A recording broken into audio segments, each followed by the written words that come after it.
بالله من الشيطان الرجيم. بسم الله الرحمن الرحيم.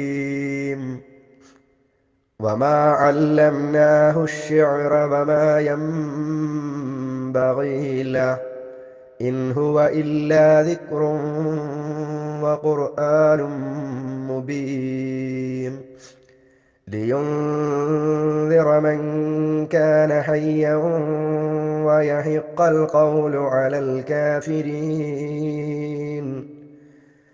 أَفَلَمْ يَرَوْا أَنَّا خَلَقْنَا لَهُم مِّمَّا عَمِلَتْ أَيْدِينَا أَنْعَامًا فَهُمْ لَهَا مَالِكُونَ وَذَلَّلْنَاهَا لَهُمْ فَمِنْهَا رَكُوبُهُمْ وَمِنْهَا يَأْكُلُونَ وَلَهُمْ فِيهَا مَنَافِعُ وَمَشَارِبُ أَفَلَا يَشْكُرُونَ. وَمَا عَلَّمْنَاهُ الشِّعْرَ وَمَا يَنبَغِي لَهُ إِنْ هُوَ إِلَّا ذِكْرٌ وَقُرْآنٌ മുബീൻ. അല്ലമ പഠിപ്പിച്ചു, അല്ലംനാ നാം പഠിപ്പിച്ചു, ഹു നബി സല്ലല്ലാഹു അലൈഹി വസല്ലമയെ. അതിന്റെ തുടക്കത്തിൽ മാ വന്നതുകൊണ്ട് നിഷേധം വരും. മാ അല്ലംനാ നാം പഠിപ്പിച്ചിട്ടില്ല, ഹു നബി സല്ലല്ലാഹു അലൈഹി വസല്ലമയെ. വമാ അല്ലംനാഹു അദ്ദേഹത്തിന് നാം പഠിപ്പിച്ചിട്ടില്ല, അശ്ശിഅറ കവിതയെ, പദ്യത്തെ നാം അദ്ദേഹത്തിന് പഠിപ്പിച്ചിട്ടില്ല. വമാ യംബഗി അത് യോജിക്കുകയുമില്ല, ഏത് കവിത പദ്യം യോജിക്കുകയുമില്ല, ലഹു മുഹമ്മദ് നബി സല്ലല്ലാഹു അലൈഹി വസല്ലമക്ക്. വമാ യംബഗി ലഹു അദ്ദേഹത്തിന് അത് യോജിച്ചതും അല്ല. ഇൻഹുവ അതല്ല, അവിടെ അത് എന്നതുകൊണ്ട് ഉദ്ദേശിക്കുന്നത് ഖുർആൻ. ഇൻഹുവ ആ ഖുർആനല്ല, ഇല്ലാ ദിക്റുൻ ദിക്ർ ഉപദേശം, ഇല്ലാ ദിക്റുൻ ഒരു പ്രബോധനമല്ലാതെയല്ല, ഒരു ഉപദേശമല്ലാതെയല്ല, വ ഖുർആനുൻ അതൊരു പാരായണ ഗ്രന്ഥവും അല്ലാതെയില്ല, മുബീനുൻ വ്യക്തമാക്കുന്നു, വ്യക്തമായ. വമാ അല്ലംനാഹു അശ്ശിഅറ വമാ യൻബഗി ലഹു ഇൻ ഹുവ ഇല്ലാ ദിക്റുൻ വ ഖുർആനും മുബീൻ. നബി സല്ലല്ലാഹു അലൈഹി വസല്ലമക്ക് നാം കവിത പഠിപ്പിച്ചിട്ടില്ല, നാം പദ്യം പഠിപ്പിച്ചിട്ടില്ല, അത് അദ്ദേഹത്തിന് യോജിക്കുന്നതും അല്ല. ഖുർആൻ ഒരു ഉപദേശവും വ്യക്തമായ പാരായണ ഗ്രന്ഥവും അല്ലാതെ മറ്റൊന്നുമല്ല എന്നാണ് 69-ാമത്തെ ആയത്തിന്റെ അർത്ഥവും പദാർത്ഥവും. അസ്സലാമു അലൈക്കും വറഹ്മത്തുള്ളാഹി വബറകാതുഹു. അൽഹംദുലില്ലാഹി റബ്ബിൽ ആലമീൻ വസ്സലാത്തു വസ്സലാമു അലാ അഷ്റഫി റസൂലില്ലാഹി വഅലാ ആലിഹി വസ്വഹ്ബിഹി അജ്മഈൻ. അമ്മാ ബഅദു അൽ ഫായിസീന ബിറിളല്ലാഹ്. ഏറ്റവും സ്നേഹബഹുമാനമുള്ള സഹോദരങ്ങളെ, സഹോദരിമാരെ, അള്ളാഹുവിനെ ഭയപ്പെട്ടും വഴിപ്പെട്ടും അള്ളാഹുവിൻ്റെ ഇഷ്ടവും അവൻ്റെ പൊരുത്തവും സ്നേഹവും സ്വർഗവും നേടിയെടുക്കുവാൻ അള്ളാഹു നൽകിയിട്ടുള്ള അവസരങ്ങളെ, സന്ദർഭങ്ങളെ കഴിവിൻ്റെ പരമാവധി ഉപയോഗപ്പെടുത്തണമെന്ന് സ്വന്തത്തെ മറക്കാതെ ഏവരോടും ഏറെ ഗൗരവത്തോടെ ഓർമ്മപ്പെടുത്തുകയാണ്, വസിയ്യത്ത് നൽകുകയാണ്. അള്ളാഹു തആല അവൻ്റെ സ്വർഗം വുജൂബാക്കുന്ന, നരകം ഹറാമാക്കുന്ന യഥാർത്ഥ സത്യവിശ്വാസികളിൽ നമ്മയും നാമുമായി ബന്ധപ്പെട്ടവരെയും അള്ളാഹു ഉൾപ്പെടുത്തി അനുഗ്രഹിക്കുമാറാവട്ടെ. ആമീൻ. സൂറത്ത് യാസീൻ നാം 65-ാമത്തെ ആയത്ത് മുതൽ അള്ളാഹു സുബ്ഹാനഹു വ തആല നാളെ കുറ്റവാളികളാകുന്ന ആളുകൾ അള്ളാഹുവിൻ്റെ കോടതിയിലെത്തുമ്പോൾ കൃത്യമായി അവരുടെ ചെയ്തികളെക്കുറിച്ച് അവരെ ബോധ്യപ്പെടുത്തുമെന്നും, പക്ഷേ ആ മഹ്ശറയിൽ അവരുടെ കുറ്റം നിഷേധിക്കാനുള്ള ഒരു ശ്രമം നടത്തുമ്പോൾ ഭൗതികമായ ജീവിതത്തിൽ അവർ സംസാരിച്ച അവരുടെ വായകൾക്ക് അള്ളാഹു സീല് വെച്ച് അവരുടെ അവയവങ്ങൾ അവർക്കെതിരെ സാക്ഷി പറയുമെന്നും അള്ളാഹു സുബ്ഹാനഹു വ തആല ഓർമ്മപ്പെടുത്തി. എന്നിട്ട് അള്ളാഹു പിന്നീട് പറഞ്ഞത്, ഭൗതികമായ ജീവിതത്തിൽ നിങ്ങൾക്ക് കാണാനുള്ള കണ്ണുകളും ചിന്തിക്കാനുള്ള ഹൃദയവും കേൾക്കുവാനുള്ള ചെവികളൊക്കെ ഞാൻ നൽകിയിരുന്നു, പക്ഷേ നിങ്ങൾ ചിന്തിച്ചില്ല, നല്ലത് കാണാൻ ശ്രമിച്ചില്ല. അന്ന് നിങ്ങളുടെ കണ്ണുകളെ തുടച്ചു കളയാൻ വേണമെങ്കിൽ എനിക്ക് കഴിയുമായിരുന്നു. അന്ന് അവിടെ നിന്ന് നിങ്ങളുടെ കണ്ണുകളെ ഞാൻ തുടച്ചു കളഞ്ഞിരുന്നുവെങ്കിൽ കണ്ണ് കാണാതെ നിങ്ങൾക്ക് മുമ്പോട്ട് ഒരു അടിപോലും വെക്കാൻ സാധിക്കുമായിരുന്നില്ല. അതേ പ്രകാരം നിങ്ങൾ ഉദ്ദേശിച്ച സ്ഥലത്ത് നിന്ന് തന്നെ വേണമെങ്കിൽ നിങ്ങളുടെ രൂപം തന്നെ മാറ്റിക്കളഞ്ഞ് നിങ്ങളെ നിങ്ങളല്ലാതെയാക്കി മാറ്റാൻ എനിക്ക് കഴിയുമായിരുന്നു. പക്ഷേ ഞാനതൊന്നും ചെയ്യാതിരുന്നത് നിങ്ങളോടുള്ള അലിവ് കൊണ്ടും കാരുണ്യം കൊണ്ടുമാണ് എന്ന് ഓർമ്മപ്പെടുത്തിയതിന് ശേഷം വീണ്ടും അല്ലാഹു സുബ്ഹാനഹു വ തആല പറഞ്ഞു, ദീർഘായുസ് നൽകുന്ന ആളുകൾക്ക് പ്രായം ആധിക്യമുണ്ടാകുന്ന സന്ദർഭങ്ങളിൽ ചെറിയ ആ അവസ്ഥകൾ തന്നെയാണ് ചെറിയ കുഞ്ഞുങ്ങളുടെ അവസ്ഥകളിലേക്ക് വിപരീതമായ ഒരു അവസ്ഥ നാം നൽകുന്നുണ്ട്. മനുഷ്യരെ, അത്തരത്തിലുള്ള അവസ്ഥകളെ നിങ്ങൾ കാണുന്നുണ്ട്. എന്നിട്ടും അഫലാ യഖിലൂൻ, എന്താണ് നിങ്ങളൊന്നും ബുദ്ധി കൊടുത്തൊന്ന് ചിന്തിക്കാത്തത്? എന്നിലേക്ക് എന്താണ് നിങ്ങൾ അടുക്കാത്തത്? വീണ്ടും ഇതെല്ലാം നിങ്ങൾക്ക് അറിഞ്ഞിട്ടും അത് ചിന്തിക്കാനുള്ള ബുദ്ധി നിങ്ങൾക്ക് നൽകിയിട്ടും എന്താണ് മനുഷ്യരെ നിങ്ങൾ ചിന്തിക്കാത്തത് എന്ന് അല്ലാഹു സുബ്ഹാനഹു വ തആല ചോദിച്ചതിന് ശേഷം ലിയുൻദിറ മൻ കാന ഹയ്യൻ വയഹിഖൽ ഖൗലു അലൽ കാഫിരീൻ. അത് വ്യക്തമായ സന്ദേശമാണ് ഖുർആൻ. അതുപോലെ പാരായണ ഗ്രന്ഥവുമാണ് ഖുർആൻ. എന്തിനു വേണ്ടിയുള്ളതാണ് ഖുർആൻ? ലിയുൻദിറ, താക്കീത് ചെയ്യുവാൻ വേണ്ടിയുള്ളതാണ്. യുൻദിറ, താക്കീത് ചെയ്യാൻ വേണ്ടി. മൻ കാന ഹയ്യൻ, ജീവസുറ്റരായ ആളുകൾക്ക്. മൻ കാന ഹയ്യൻ, ജീവനുള്ള ആളുകൾക്ക് താക്കീത് ചെയ്യുവാൻ വേണ്ടിയുള്ളതാണത്. വയഹിഖ, സ്ഥിരപ്പെടുവാനും. അൽ ഖൗലു, വചനം. അലൽ കാഫിരീന, അവിശ്വാസികളുടെ മേൽ. വയഹിഖ, സ്ഥിരപ്പെടുവാനും. ഖൗല്, വാക്ക്. കാഫിരീൻ, അവിശ്വാസികൾ. ലിയുൻദിറ മൻ കാന ഹയ്യൻ വയഹിഖൽ ഖൗലു അലൽ കാഫിരീൻ. ജീവസുറ്റ ഉള്ളവരായവർക്ക്, ജീവനുള്ളവരായവർക്ക് നബി സല്ലല്ലാഹു അലൈഹി വസല്ലമ താക്കീത് ചെയ്യുവാനും അവിശ്വാസികളുടെ മേൽ ആ ശിക്ഷയുടെ വാക്യം സ്ഥിരപ്പെടുവാനും വേണ്ടിയാണത്. ഇതാണ് 70-ാമത്തെ ആയത്തിന്റെ പദാർത്ഥവും സാരം. അള്ളാഹുവിനെ പരിചയപ്പെടുത്തുവാനും അള്ളാഹുവിനെ മാത്രം ആരാധിക്കണമെന്നും സ്വർഗനരകങ്ങളെക്കുറിച്ച്, നന്മതിന്മകളെക്കുറിച്ച്, ധർമ്മ അധർമ്മങ്ങളെക്കുറിച്ച് ഒക്കെ ബോധ്യപ്പെടുത്തുവാൻ വേണ്ടി പ്രവാചകന്മാർ കടന്നു വന്നപ്പോൾ ആ പ്രവാചകന്മാരെ ആ കാലഘട്ടത്തിലെ അവരുടെ അനുയായികൾ, ശത്രുക്കൾ, അവിശ്വാസികൾ എക്കാലവും പലതരത്തിലുള്ള പരിഹാസങ്ങൾ നടത്തിയിട്ടുണ്ട്. ഒരുപാട് ആരോപണങ്ങൾ ഉന്നയിക്കപ്പെട്ടിട്ടുണ്ട്. ഇന്ന് മുസ്ലിമീങ്ങൾക്ക് നേരെ ആരോപണം ഉന്നയിക്കുന്നതിനേക്കാളും വലിയ ആരോപണങ്ങൾ ഉന്നയിച്ചിട്ടുണ്ട്. അത്തരത്തിലുള്ള പല ആരോപണങ്ങളും നമ്മുടെ നേതാവായ മുഹമ്മദ് റസൂലുള്ളാഹി സ്വല്ലല്ലാഹു അലൈഹി വസല്ലമ തങ്ങൾക്കും നേരിടേണ്ടി വന്നിട്ടുണ്ട്. പ്രിയപ്പെട്ട പ്രവാചകനെ മജ്നൂനാണ്, നീ ഒരു ഭ്രാന്തനാണ് മുഹമ്മദ് എന്ന് പറഞ്ഞിട്ടുണ്ട്. നബി സല്ലല്ലാഹു അലൈഹി വസല്ലമ തങ്ങൾ മാരണപ്പണിക്കാരനാണ്, സാഹിറാണ്, അങ്ങനെ നിന്റെ ഈ മാരണം കൊണ്ടാണ് നീ ഇത്തരത്തിലുള്ള വാചകങ്ങളും ഇത്തരത്തിലുള്ള വാദങ്ങളൊക്കെ ഉന്നയിക്കുന്നത് എന്ന ആരോപണം പറഞ്ഞിട്ടുണ്ട്. അങ്ങനെ പല ആരോപണങ്ങൾ. അത്തരം ആരോപണങ്ങളിൽപ്പെട്ട ഒരു ആരോപണമായിരുന്നു മുഹമ്മദ് നബി സല്ലല്ലാഹു അലൈഹി വസല്ലമ ഒരു ഷാഇറാണ്, അഥവാ ഒരു കവിയാണ് എന്ന ഒരു ആരോപണം.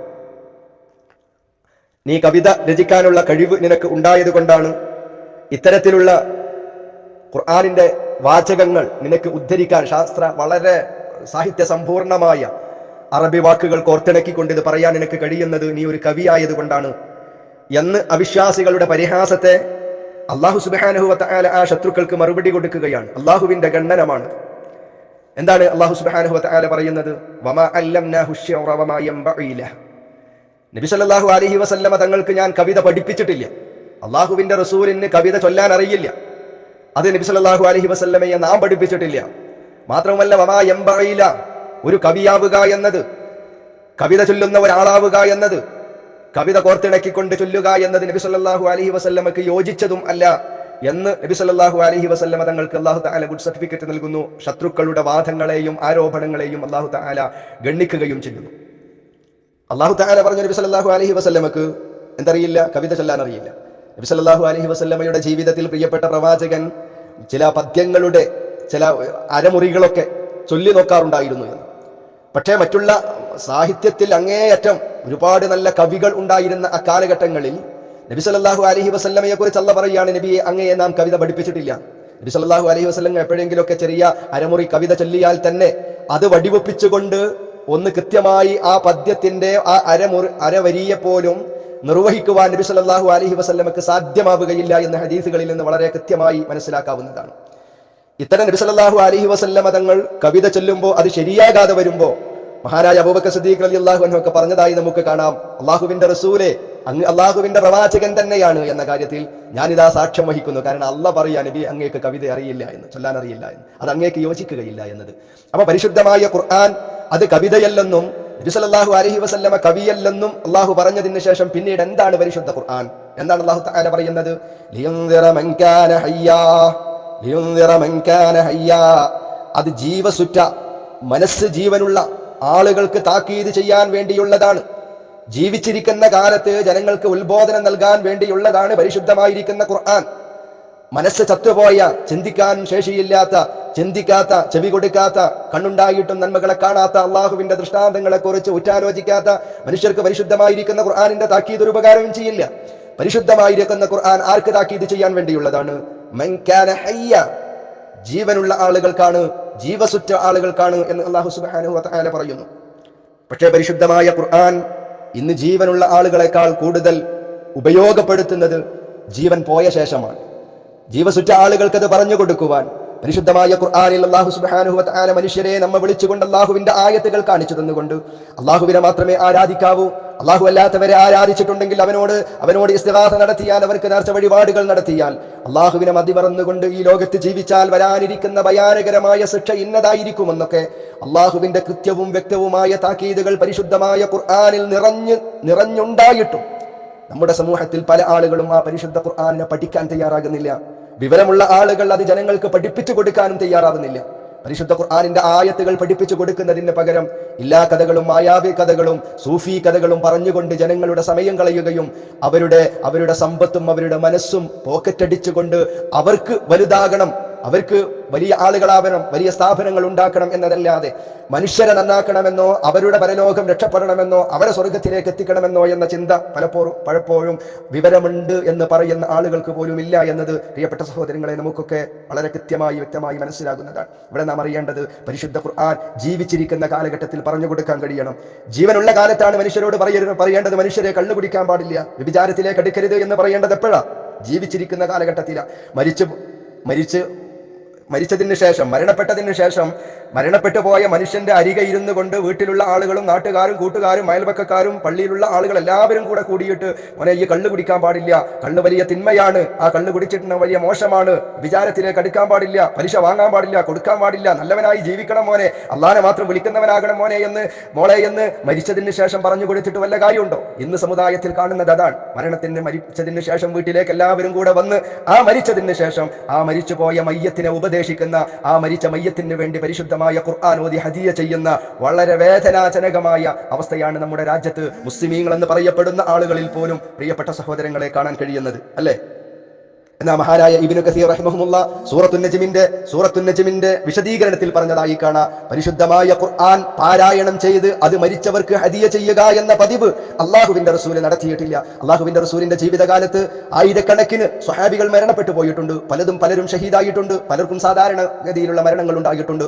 അവരുടെ വീടുകളിലേക്ക് റസൂലുള്ളാഹി പോവുകയോ അവിടെ വെച്ചുകൊണ്ട് പരിശുദ്ധമായ ഖുർആനും സൂറത്ത് യാസീനോ സൂറത്ത് ഫാത്തിഹയോ ഇഖ്ലാസോ ഓതി അല്ലെങ്കിൽ ഖത്മ തീർക്കുന്ന ഒരു ഏർപ്പാട് റസൂലുള്ളാഹിക്ക് ഉണ്ടായിരുന്നില്ല. അവിടുത്തെ ജാമോത്ത് ഓതുന്ന പരിപാടി ഉണ്ടായിരുന്നില്ല. 3 ദിവസമോ 40 ദിവസമോ അവിടെ അത്തരത്തിലുള്ള സദ്യകൾ ഉണ്ടാക്കി ഖുർആൻ പാരായണം ഓതുന്ന പതിവ് അള്ളാഹുവിന്റെ റസൂൽ കാണിച്ചു തന്നിട്ടില്ല. ഒരിക്കൽ പോലും റസൂലുള്ളാഹി സ്വല്ലല്ലാഹു അലൈഹി വസല്ലം ചെയ്തിട്ടില്ല. അള്ളാഹുവിന്റെ റസൂലിന്റെ ശേഷം മഹാന്മാരാകുന്ന സ്വഹാബികൾ, അല്ലെ, ഖുലഫാ ഉർ-റാഷിദുകൾ, സ്വർഗം കൊണ്ട് സന്തോഷ വാർത്ത അറിയിക്കപ്പെട്ട സ്വഹാബികൾ മരണപ്പെട്ടു പോയിട്ടുണ്ട്. അവർ ഭരണം നടത്തിയിട്ടുണ്ട്. ജീവിത കാലഘട്ടത്തിൽ കാലഘട്ടത്തിലും മഹാന്മാരാകുന്ന ഏറ്റവും നല്ല നൂറ്റാണ്ടെന്ന് അള്ളാഹുവിന്റെ റസൂലിന്റെ ചുണ്ടുകൊണ്ട് പറയപ്പെട്ട 3 നൂറ്റാണ്ട് കാലഘട്ടത്തിലുള്ള ഏതെങ്കിലും ഇമാമുമാർ ഇത്തരത്തിൽ ഇന്ന് നമ്മുടെ നാടുകളിൽ കാണുന്നത് പോലെ മരണപ്പെട്ടു പോയ മയ്യത്തിന്റെ അരികെ ഇരുന്നിട്ടോ അല്ലാതെയോ അവർക്ക് ഖുർആൻ ഓതിയിട്ട് അവരുടെ ആ മരണപ്പെട്ടു പോയവരുടെ അവരിലേക്ക് ഹദിയ ചെയ്യുന്ന, അതിന്റെ പ്രതിഫലം അവരിലേക്ക് ഹദിയ ചെയ്യുന്ന ഒരു ഏർപ്പാട് ഉണ്ടായിരുന്നില്ല എന്ന് മഹാനായ ഇബ്നു കസീർ റഹിമഹുല്ലാഹ് പറഞ്ഞിട്ട് പറയുന്നു, ഒരിക്കലും ഖുർആൻ പാരായണം ചെയ്ത് മരിച്ചവർക്ക് ഹദിയ ചെയ്താൽ അത് ലാ യസിലു, അത് അവർക്ക് എത്തുകയില്ല. അങ്ങനെ എത്തുമായിരുന്നുവെങ്കിൽ ലകാന ഖൈറൻ ലഹു, നമ്മേക്കാൾ ഈമാനുള്ള, നമ്മേക്കാൾ അല്ലാഹുവിനെ കുറിച്ച് മനസ്സിലാക്കിയിട്ടുള്ള മഹാന്മാരാകുന്ന ഇമാമുകളായിരുന്നു, സ്വഹാബികളായിരുന്നു, താബിഈകളും താബിഈകളുമായിരുന്നു. ആ നന്മ നമുക്ക് കാണിച്ചു തരേണ്ടിയിരുന്നത് അവരാരും നമുക്കത് കാണിച്ചു തന്നിട്ടില്ല എന്ന് മഹാനായ ഇബ്നു കസീർ റഹിമഹുല്ലാഹ് പറഞ്ഞിട്ടുണ്ട്. സാന്ദർഭികമായി പറഞ്ഞു എന്ന് മാത്രം. അല്ലാഹു തആല പറയുന്നത് ലിയുൻദിറ മൻ കാന ഹയ്യ, അല്ലാഹു തആല ജീവസുറ്റ ആളുകൾക്ക്, മനസ്സിന് നല്ല ജീവനുള്ള അവർക്ക് താക്കീത് നൽകാൻ വേണ്ടിയാണ് പരിശുദ്ധ ഖുർആൻ. നമ്മുടെയൊക്കെ മനസ്സുകൾ ജീവസുറ്റ മനസ്സുകളായി മാറണം. അതിന്റെ താക്കീതുകൾ ഉൾക്കൊള്ളാൻ നമുക്ക് കഴിയണം. അതോടുകൂടെ അവിശ്വാസികളുടെ മേൽ ശിക്ഷയുടെ വാക്യം അത് സ്ഥിരപ്പെടുവാനും വേണ്ടിയാണ്. നാളെ പരലോകത്ത് വെറുതെ നിങ്ങളെ ശിക്ഷിച്ചതല്ല, തീർച്ചയായും പരലോകത്ത് നിങ്ങൾക്കുണ്ടാകുന്ന ശിക്ഷകൾ ഇന്നതാണ് എന്ന് വളരെ കൃത്യവും വ്യക്തവുമായി എന്താണ് അവിടെ സംഭവിക്കാൻ പോകുന്നത്, എന്തൊക്കെയാണ് അവിടെ നിങ്ങൾക്ക് കിട്ടുക, ഇവിടെ നല്ലാനെ മറന്ന് ജീവിച്ചാലുണ്ടാകുന്ന ഭയാനകരമായ ശിക്ഷയെ വ്യക്തമായി അവർക്ക് പഠിപ്പിച്ചു കൊടുക്കുവാൻ വേണ്ടിയുമാണ് പരിശുദ്ധ ഖുർആൻ. അല്ലാതെ നിങ്ങൾ പറയുന്നത് പോലെ ആരോപിക്കുന്നത് പോലെ പരിശുദ്ധ ഖുർആൻ കവിതയല്ല, അള്ളാഹുവിന്റെ റസൂൽ ഒരു കവിയുമല്ല, ആ പ്രിയപ്പെട്ട പ്രവാചകൻക്ക് കവിത ചൊല്ലാനറിയില്ല, നാം അത് പഠിപ്പിച്ചിട്ടുമില്ല, അത് റസൂലുള്ളാഹിക്ക് യോജിച്ചതുമല്ല എന്നൊക്കെയാണ് ഈ ആയത്തുകളിലൂടെ അല്ലാഹു സുബ്ഹാനഹു വ തആല നമ്മെ ഓർമ്മപ്പെടുത്തുന്നത്. أَوَلَمْ يَرَوْا أَنَّا خَلَقْنَا لَهُم مِّمَّا عَمِلَتْ أَيْدِينَا أَنْعَامًا فَهُمْ لَهَا مَالِكُونَ. അല്ലാഹു സുബ്ഹാനഹു വ തആലയുടെ ഏകത്വമാകുന്ന തൗഹീദ്, അതിനെക്കുറിച്ച് അല്ലാഹു പറഞ്ഞു. പിന്നീട് സൃഷ്ടികളെല്ലാം അല്ലാഹുവിന്റെ മുമ്പിൽ സമ്മേളിക്കുന്ന പരലോകത്തെക്കുറിച്ച്, വിചാരണ നാളിനെക്കുറിച്ച്, അന്ത്യനാൾ വരുന്ന അവസ്ഥകളെക്കുറിച്ച്, നബി സല്ലല്ലാഹു അലൈഹി വസല്ലമയുടെ റിസാലത്ത് പരിശുദ്ധ ഖുർആൻ അത് സത്യസന്ധമാണ്, അതിനെക്കുറിച്ച് പറഞ്ഞു. അതൊക്കെ പറഞ്ഞതിന് ശേഷം വീണ്ടും എന്തുകൊണ്ടാണ് ഈ തൗഹീദ് പ്രസക്തമാകുന്നത്? അള്ളാഹുവിനെ മാത്രം ആരാധിക്കുക, അള്ളാഹുവിനെ മാത്രം ആരാധിക്കുക, അള്ളാഹു അല്ലാത്ത ഒരു ശക്തിയെയും ആരാധിക്കാതിരിക്കുന്നതിന്റെ ചില ദൃഷ്ടാന്തങ്ങൾ മുമ്പ് പറഞ്ഞതുപോലെ തന്നെ വീണ്ടും അല്ലാഹു തആല വീണ്ടും വീണ്ടും ചില ദൃഷ്ടാന്തങ്ങൾ നമ്മുടെ മുമ്പിലേക്ക് ഉണർത്തുകയാണ്. അവലം യറൗ, അവര് കാണുന്നില്ലേ? ഖലഖ് സൃഷ്ടിച്ചു, ഖലഖിന നാം സൃഷ്ടിച്ചു, അന്നാ ഖലഖിന തീർച്ചയായും നാം സൃഷ്ടിച്ചത് അവര് കാണുന്നില്ലേ? മനുഷ്യരാകുന്ന നമ്മോട് ചോദിക്കുക, കാണുന്നില്ലേ നിങ്ങൾ നാം സൃഷ്ടിച്ചത്? ലഹും അവർക്ക് വേണ്ടി, മിമ്മാ അമിലത്ത് ഐദീന നമ്മുടെ കരങ്ങൾ പ്രവർത്തിച്ചുണ്ടാക്കിയതിൽ നിന്ന് നാം സൃഷ്ടിച്ചത് അവർ കാണുന്നില്ലേ? എന്തിനെ നാം സൃഷ്ടിച്ചുണ്ടാക്കി? അൻആമൻ കന്നുകാലികളെ. ഫഹും എന്നിട്ട് ആ കന്നുകാലികൾ ലഹ അവർക്ക് മാലിക്കൂൻ ഉടമസ്ഥരായി മാറി. നമ്മുടെ കരങ്ങൾ നമ്മുടെ ഹസ്തങ്ങൾ പ്രവർത്തിച്ചുണ്ടാക്കിയതിൽ നിന്ന് അവർക്ക് വേണ്ടി നാം കന്നുകാലികളെ സൃഷ്ടിച്ചുണ്ടാക്കി കൊടുത്തത് മനുഷ്യരാകുന്നവർ കാണുന്നില്ലേ? എന്നിട്ട് നാം ഉണ്ടാക്കിയ ആ കന്നുകാലികളെ, നാം സൃഷ്ടിച്ചു കൊടുത്ത ആ കന്നുകാലികളെ അവർക്ക് നാം ഉടമസ്ഥരാക്കുകയും ചെയ്യുന്നു എന്ന് പറഞ്ഞു. തുടർന്ന് അല്ലാഹു പറയും, وَذَلَّلْنَاهَا لَهُمْ فَمِنْهَا رَكُوبُهُمْ وَمِنْهَا يَأْكُلُونَ. നാം അവർക്ക് അതിന്റെ ഉടമസ്ഥ അവകാശം, ആ കന്നുകാലികളുടെ ഉടമസ്ഥർ അവരായി. പിന്നെയോ വദല്ലൽനാഹ നാം കീഴ്പ്പെടുത്തുകയും ചെയ്തു, ആ കന്നുകാലികളെ നാം കീഴ്പ്പെടുത്തി, ലഹും അവർക്ക് നാം കീഴ്പ്പെടുത്തി കൊടുത്തു. ഫമിൻഹ അതിൽ നിന്ന്, അല്ലെങ്കിൽ അവയിൽ നിന്ന് ചിലത് റുകൂബുഹും അവരുടെ വാഹനമായി നാം അവർക്ക് കൊടുത്തു. വമിൻഹ അതിൽ നിന്ന് തന്നെ യഅ്കുലൂൻ അവർ ഭക്ഷിക്കുകയും ചെയ്യുന്നു. വലഹും ഫീഹാ മനാഫിഉ വമശാരിബു അഫലാ യശ്കുറൂൻ. വലഹും ഫീഹാ അതിൽ അവർക്കുണ്ട്, ആ കന്നുകാലികളിൽ അവർക്കുണ്ട്, മനാഫിഉൻ പല ഉപകാരങ്ങളും പല ഉപയോഗങ്ങളും ഉണ്ട്. ഒന്നോ രണ്ടോ ഉപയോഗങ്ങളൊന്നുമല്ല. ആ കന്നുകാലികൾ നാം പടച്ചു കൊടുത്ത ആ കന്നുകാലികളിൽ അവർക്ക് പല ഉപയോഗങ്ങളുമുണ്ട്. വമശാരിബ് കുടിക്കാനുള്ള പാനീയങ്ങൾ ആ കന്നുകാലികളിലൂടെ നാം അവർക്ക് കൊടുത്തു. ഇതൊക്കെ ചോദിച്ചിട്ട് അല്ലാഹു തആല എന്തിനാ അതൊക്കെ പറഞ്ഞു തന്നത്? എന്തിനാണ് എൻ്റെ പ്രിയപ്പെട്ട സഹോദരങ്ങളെ ഇതൊക്കെ ഓർമ്മപ്പെടുത്തിയത്? കഴിഞ്ഞ ചില ആയത്തുകളിൽ സൂചിപ്പിച്ചതുപോലെ അവസാനം അല്ലാഹു ചോദിക്കുന്ന ചോദ്യമാണ് പ്രസക്തം. അതാണ് അടിവരയിടേണ്ടത്, അതാണ് നമ്മുടെ മനസ്സിൽ കുത്തിവെക്കേണ്ടത്. അഫലാ യശ്കുറൂൻ, അഫലാ യശ്കുറൂൻ. ഇതൊക്കെ ചെയ്തു എന്നിട്ടും അവർ നന്ദി കാണിക്കുന്നില്ലേ? ഒന്ന് നന്ദി ചെയ്തുകൂടെ മനുഷ്യരെ നിങ്ങൾക്ക് എന്നാണ് അല്ലാഹു സുബ്ഹാനഹു വ തആല ചോദിക്കുന്നത്. പ്രിയപ്പെട്ട സഹോദരങ്ങളെ,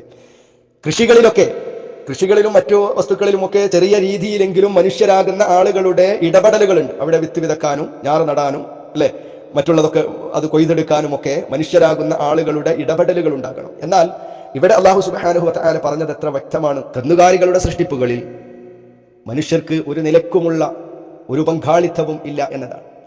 ആടാകട്ടെ, മാടുകളാകട്ടെ, അതല്ലെങ്കിൽ ഒട്ടകങ്ങളാകട്ടെ, ഒന്നിലും ആ കന്നുകാലികളുടെ സൃഷ്ടിയിൽ ആർക്കും യാതൊരു പങ്കുമില്ല.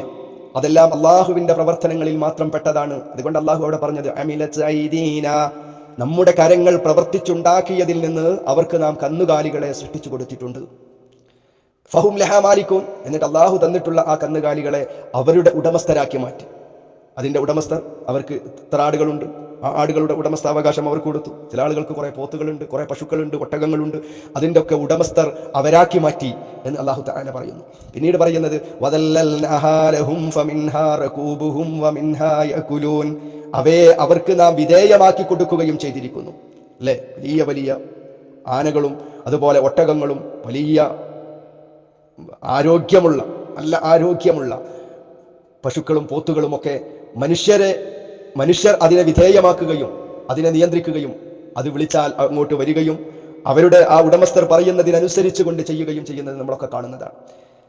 അങ്ങനെ അവർക്ക് നാം അതിനെ ആ ആടുമാട് ഒട്ടകങ്ങളെയൊക്കെ വിധേയമാക്കി കൊടുത്തു. അവർ വിധേയമാക്കി കൊടുത്തു എന്ന് മാത്രമല്ല ഫമിൻഹാ റകൂബുഹും, അവർക്ക് വാഹനങ്ങളുണ്ട് എന്നാണ് അള്ളാഹു പറയുന്നത്. പഴയ കാലഘട്ടങ്ങളിൽ നമ്മുടെ രാജ്യത്ത് കാളവണ്ടികൾ ഉണ്ടായിരുന്നു, അതിനെ വാഹനമായി ഉപയോഗപ്പെടുത്തിയിരുന്നു. ഇന്നും പല രാജ്യങ്ങളിലും അത്തരത്തിൽ കാളവണ്ടികളും കുതിരവണ്ടികളും ഒട്ടകങ്ങളിലൊക്കെ യാത്ര ചെയ്യുന്ന, പഴയ കാലങ്ങളിൽ ഏറ്റവും കൂടുതൽ ആ മൃഗങ്ങളായിരുന്നു അവരുടെ യാത്രയ്ക്ക് വേണ്ടി ഉപയോഗപ്പെടുത്തിയിരുന്നത്. ആ മൃഗങ്ങളെ അല്ലാഹു സുബ്ഹാനഹു വ തആല നിങ്ങൾക്ക് വാഹനങ്ങളായി ഉപയോഗപ്പെടുത്തുന്ന തരത്തിൽ വിധേയമാക്കി തന്നത് ഞാനാണ് എന്ന് അല്ലാഹു പറയുന്നു. വമിൻഹാ യഅകുലൂൻ, അതോടുകൂടെ ആ മൃഗങ്ങളെ നിങ്ങൾക്ക് ഭക്ഷണത്തിന്, നിങ്ങളെ ഭക്ഷണമായി നിങ്ങൾക്ക് ഉപയോഗിക്കുന്ന വസ്തുക്കളുമാക്കി തന്നിരിക്കുന്നു. എല്ലാത്തിനെയും ഭക്ഷണമാക്കി തരികയും ചെയ്തിരിക്കുന്നു. പിന്നെ അല്ലാഹു പറയുന്നത് 73-ാമത്തെ ആയത്തിൽ വലഹും ഫീഹാ മനാഫിഉ വമശാരിബ്, പല ഉപയോഗങ്ങളുമുണ്ട് മൃഗങ്ങളെ കൊണ്ട്. വാഹനവും അതുപോലെ ഭക്ഷണവും മാത്രമല്ല, ധാരാളം ഉപയോഗങ്ങളുണ്ട്. അത് ജോലി ചെയ്യാൻ, പൂട്ടാനും അതുപോലെ പലതരത്തിലുള്ള ജോലികൾക്ക് വേണ്ടി ഈ മൃഗങ്ങളെ ഉപയോഗിക്കുന്നു. അതേപ്രകാരം മഷാരിബ്, ഒന്നോ രണ്ടോ ഉപയോഗങ്ങളല്ല, ധാരാളം. അതിന്റെ തൊലി കൊണ്ട് ഉപയോഗമുണ്ട്, അതിന്റെ ചാണകം അത് കൃഷിക്ക് വേണ്ടി ഉപയോഗപ്പെടുത്തുന്നു, പലതും ഉപയോഗമാണ്. അതോടുകൂടെ അല്ലാഹു എടുത്തു പറയുന്നത് വമശാരിബ്, അതിന്റെ പാനീയം, അതിന്റെ പാല്, ഒട്ടകത്തിന്റെ, പശുവിന്റെ, ആടിന്റെ അതിന്റെ പാലുകളെല്ലാം നിങ്ങൾക്ക് കുടിപാനീയമാക്കിയതും നാമാണ് എന്ന് ഓർമ്മപ്പെടുത്തിയിട്ടാണ് അല്ലാഹു ചോദിക്കുന്നത് അഫലാ യഷ്കുറൂൻ, മനുഷ്യരെ നന്ദി ചെയ്തുകൂടെ, നിങ്ങൾക്ക് നന്ദിയുള്ളവരായിക്കൂടെ? ഇതൊക്കെ ചെയ്തു തന്നത് നമ്മളല്ലേ? ഇതിലൊക്കെ ആരുടെയെങ്കിലും ഇടപെടലുകളോ, നിങ്ങൾ അല്ലാഹു അല്ലാതെ വിളിച്ചു തേടുന്ന നേർച്ച വഴിപാടുകൾ നടത്തുന്ന ആർക്കെങ്കിലും നിങ്ങൾ ലോകം നിയന്ത്രിക്കുന്നവരാണെന്ന് പറയപ്പെടുന്ന പലരുമുണ്ടല്ലോ ഇവിടെ ലോകത്ത്. പല മരിച്ചുപോയ മഹാന്മാരാണെന്ന് പറയപ്പെടുന്ന ആളുകൾ, അവരാണ് ലോകം നിയന്ത്രിക്കുന്നത്, അവരാണ് ലോകം തന്നെ നിയന്ത്രിക്കുന്നത്, അവരൊന്നങ്ങ് കണ്ണു ചിമ്മി അവരെ പ്രശ്നമാണെന്ന് പറയുന്ന പലരുമുണ്ടല്ലോ ലോകത്ത്. അവർ ആർക്കെങ്കിലും ഈ കന്നുകാലികളെ നിങ്ങൾക്ക് ഉടമയാക്കി തന്നതിലോ, അതിനെ നിങ്ങൾക്ക് വിധേയമാക്കി തന്നതിലോ, അതിനെ നിങ്ങൾക്ക് വാഹനമാക്കി തന്നതിലോ, അതിനെ നിങ്ങൾക്ക് ഭക്ഷണമാക്കി തന്നതിലോ, അതിനെ നിങ്ങൾക്ക് അതിൽ കുടിപാനീയങ്ങളെ സംവിധാനിച്ചു വെച്ചതിലോ ആർക്കെങ്കിലും വല്ല പങ്കുമുണ്ടോ മനുഷ്യരെ എന്ന് ചോദിച്ചിട്ട് അല്ലാഹു പറയുന്നു, നന്ദി കാണിക്കുന്ന വർഗമായി മാറണം നിങ്ങൾ. ഞാൻ ചെയ്തു തന്നിട്ടുള്ള ഈ നിഅമത്തുകൾക്ക് നിങ്ങൾ നന്ദി കാണിക്കുന്നവരായി മാറുകയും എനിക്ക് മാത്രം ആരാധിക്കുന്നവരായി തീരുകയും ചെയ്യണം എന്ന് അല്ലാഹു തആല ഓർമ്മപ്പെടുത്തുന്നു. അല്ലാഹുവിനെ മാത്രം ആരാധിക്കുന്ന യഥാർത്ഥ മുത്തഖീങ്ങളിൽ അല്ലാഹു നമ്മെ ഏവരെയും ഉൾപ്പെടുത്തി അനുഗ്രഹിക്കുമാറാവട്ടെ. അസ്സലാമു അലൈക്കും.